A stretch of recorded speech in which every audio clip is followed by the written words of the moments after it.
તો નમસ્કાર મિત્રો, આજના તાજા અને નવા હવામાન સમાચારમાં આપ સૌ મિત્રોનું હાર્દિક સ્વાગત છે। આજે મિત્રો અમદાવાદ સહિત 19 જિલ્લાઓમાં ભારેથી અતિભારે વરસાદની આગાહી કરવામાં આવી રહી છે। અનેક વિસ્તારોની અંદર ભારે વરસાદ ખાબકી શકે છે। ગુજરાતમાં થોડા દિવસથી વરસાદી માહોલ જોવા મળ્યો છે, ત્યારે આગામી 7 દિવસ પણ રાજ્યમાં વરસાદી માહોલ જોવા મળશે તેવી આગાહી કરવામાં આવી રહી છે। જેમાં મિત્રો આજે 26મી ઓગસ્ટના રોજ દાહોદ, છોટાઉદેપુર અને ભાવનગર માટે ઓરેન્જ એલર્ટ આપવામાં આવ્યું છે। એટલે કે મિત્રો આ ભાગોની અંદર અતિભારે વરસાદની આગાહી છે, જ્યાં છૂટાછવાયા સ્થળોએ પણ અતિભારે વરસાદની આગાહી કરવામાં આવી છે।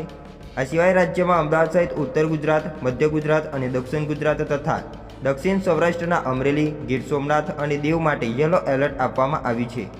આજે 19 જિલ્લાઓની અંદર ભારેથી અતિભારે વરસાદ જોવા મળવાનો છે। પવનની વાત કરીએ તો 45 થી લઈને 55 કિલોમીટર પ્રતિ કલાકની રહે તેવી સંભાવનાઓ છે અને ઝાટકાનો પવન તેની ગતિથી 65 કિલોમીટર જોવા મળી શકે છે।